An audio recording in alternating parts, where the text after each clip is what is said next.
Welcome to the St. Vrain Sports Report. We're glad to have you along with us. We've got a good show for you this week, including an Athlete of the Week feature on a volleyball player from Meade High School. We're going to get you up to date on what's going on in regional volleyball, as well as preview state gymnastics, and get you up to date on what's going on in state soccer as well.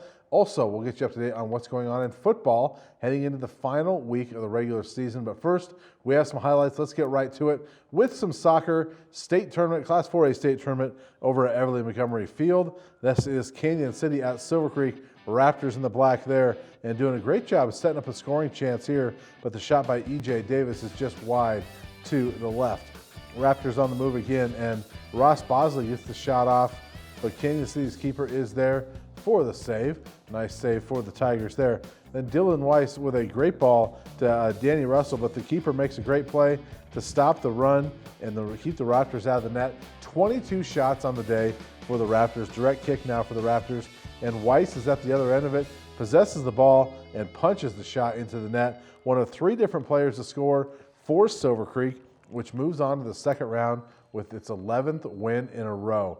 The second game of the doubleheader at Everly Montgomery Field, Regis Groff at Niwot. Niwot in the black. Second game of that doubleheader, direct kick for the Cougars, and it's saved by Regis keeper Javi Gonzalez, but Niwot's Keegan Stobie is there for the rebound, and he punches it home for the goal. Moments later, Cougars on the run. Sophomore Azael Marufo with the goal to make it 2-0 Cougars, and they would take that score into halftime. The second half, Regis with the corner kick for the Cougars played some great defense to keep the Fusion from even getting a shot off there. And so Niwot doing a great job. They've done a great job all season on defense. And then Regis, they will get the shot here, but freshman Javier Amaya is there for the save for Niwot. Amaya, 7 saves on the day. He has 7 shutouts this season, and Niwot moves on to the second round. One notable thing in football, in the Class 3A rankings, Meade stays at number 6, and Meade stays at number 2. Frederick at number 6. They are 2 of only 3 undefeated teams in Class 3A, along with Conifer. We're going to talk more about those teams later on in the show. In 4A state gymnastics, coming up later on this week at Thornton High School, Friday and Saturday.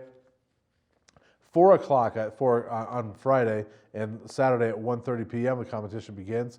Niwot athletes to watch: Mia Curry and Olivia Sroka, a couple of juniors. They've been having pretty good seasons for Niwot this season, and the Cougars looking to defend that state title from a year ago. In 4A boys soccer, we saw a couple of the highlights and a couple of teams that moved on from last week. Let's take a look at the local first round scores. Silver Creek, there's that 3-0 win over Canyon City. Andrew Van Ens, 1 goal, 2 assists in that one. Alex Sands with 6 saves. Niwot, the 2-0 win over Regis Groff, and Erie, 3-2 over Pueblo West. Grady Wolver scored the game winner in overtime for the Tigers. And then Skyline did a great job hanging with number 3 Skyview. And the Falcons just kind of rebuilding this year. 8-7-1 they finish up, but did a great job hanging in there with Skyview. Second round games, they will be on Tuesday, and we are doing the show on Tuesday, so they will be tonight as we do this. Silver Creek will host Stanley Lake at 6 o'clock. Raptors 13-1-2. They've won 11 in a row. Niwot is playing at Golden. The Cougars 9-1 in their last 10, and Erie will head off to Skyview. Tigers 11-4-1 overall, 5-0-1 in their last 6 games. If any of those 3 teams are to win on Tuesday, they will move on to the quarterfinals, which will take place on Saturday. Check out chasta.org or bocopreps.com. They'll get you up to date on what's going on with those state soccer playoffs as those teams move on. We're going to move on to volleyball, and Meade is having a pretty good season. And one of the reasons why is the Martinez sisters. Michaela is their coach, and her younger sister is Haley, and she is the setter for the Mavericks, having a fantastic season. The junior averaging 11.4 assists per set. She's also got 136 digs, 44 aces, 3 years on varsity, over 2,000 assists in her career. Also plays basketball, and she is our Athlete of the Week.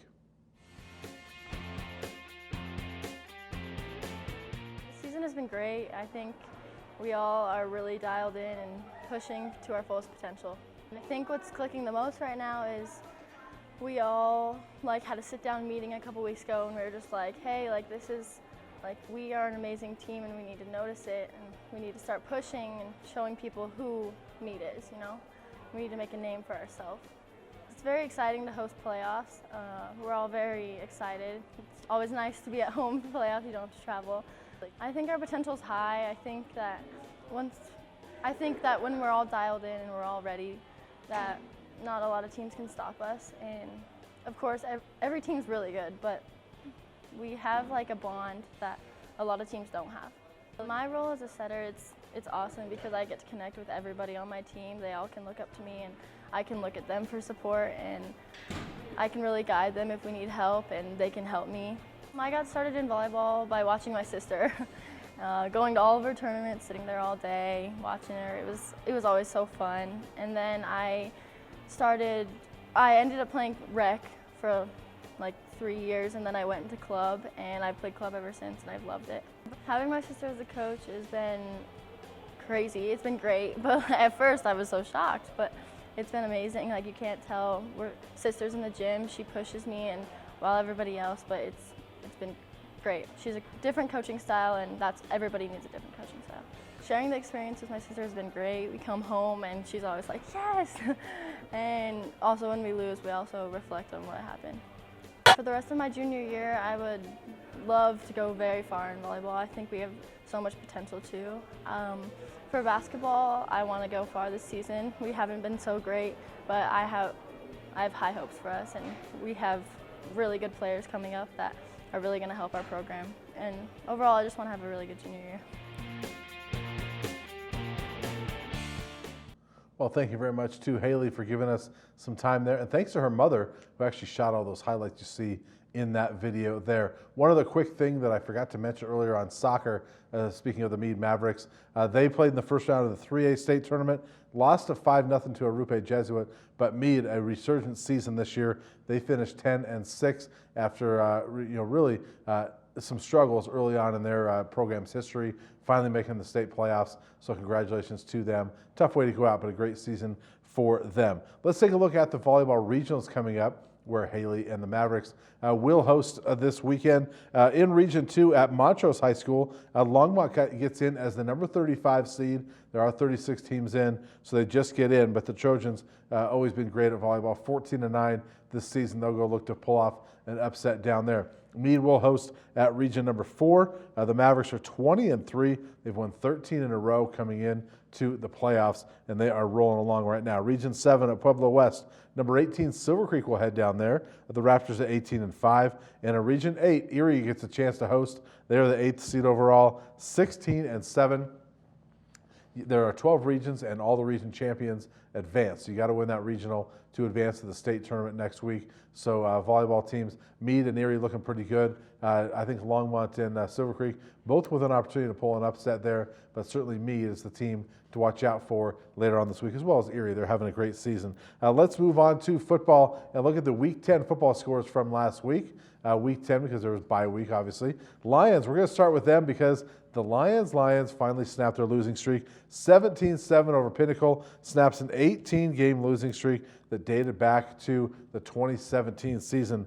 Frank Procarpio, the sophomore, 27 rushing attempts, 118 yards, and a touchdown. Isaac Passwaters, he ran for a touchdown and recovered a fumble. And Alexa Carcel, she had 5 points, including a 23-yard field goal. So congratulations to the Lions. That's a great way. They finished 1-8, but a great way for them to go into their offseason with a good taste with that victory there. Longmont 47-23 over Mountain View. Keegan Patterson, 2 touchdown passes. Braden Engelking, 2 touchdown runs. Skyline 47, I'll get that right eventually, to 18 over Fort Collins. 6th straight win for the Falcons. Chase Silva threw for 385 and 5 touchdowns. Nick Peterson caught 6 passes for 134 and 2 touchdowns. And Mike McCrolla, 118 yards rushing and a touchdown. Meade 46-7 over Denver North. Braden Keys, 177 yards and 3 touchdowns on the ground. Erie 51-7 over Thompson Valley. The Tigers now 4-0 in the league.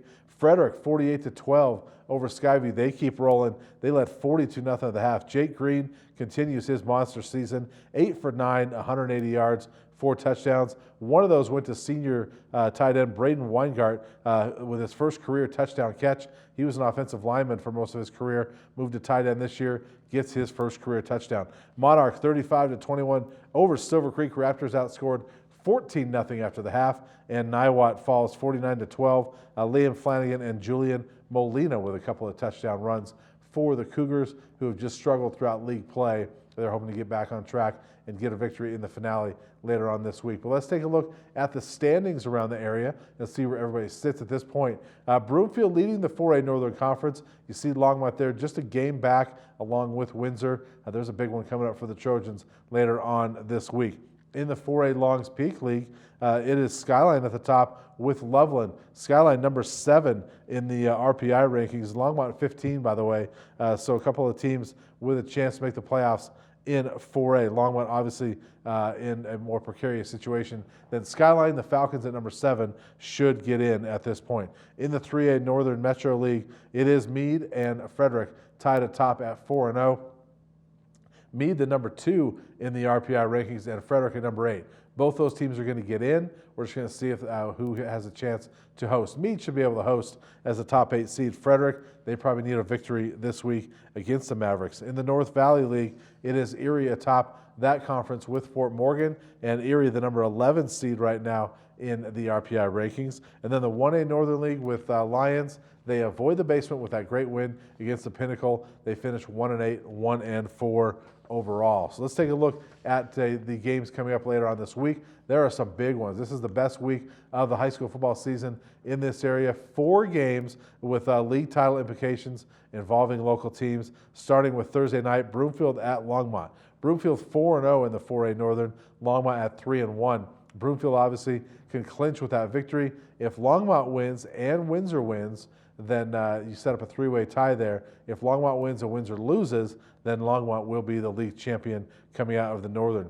On Friday, Erie will host Fort Morgan. They are tied atop that conference in the North Valley League, so the winner will win the championship there. Frederick at Meade, both of them are undefeated, and the winner will be the North Valley or the Northern Metro League champion there. Then you got Fort Collins at Silver Creek and Niwa at Roosevelt on Friday night as well. And then on Saturday, you've got Loveland at Skyline.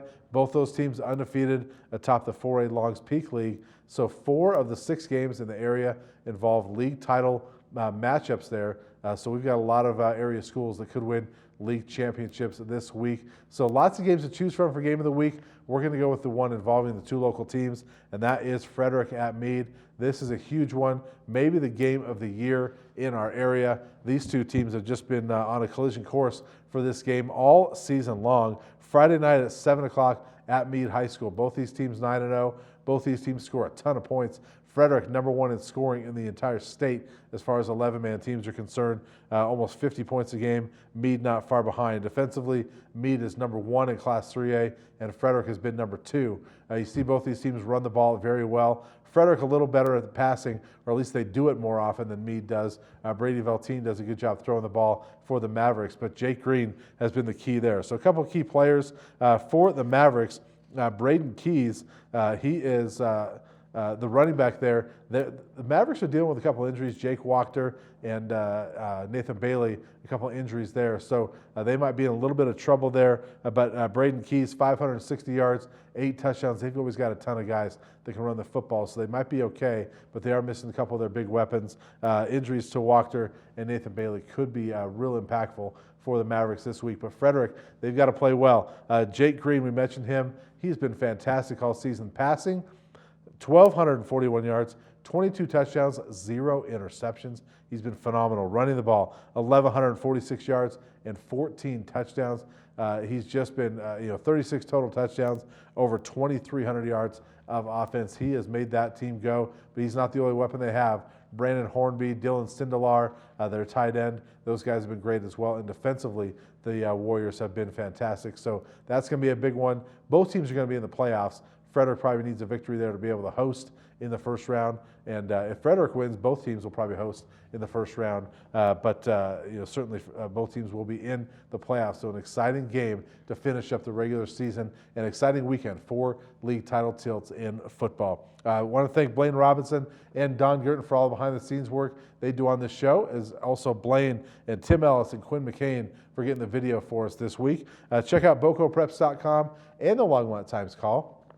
They will get you up to date on everything going on in high school sports in the area. Also, like us on Facebook and check us out on the web at longmontchannel.com, where you can watch this or any other programs you like here on Channel 8. And as always, I want to thank you for watching. We look forward to seeing you again next week.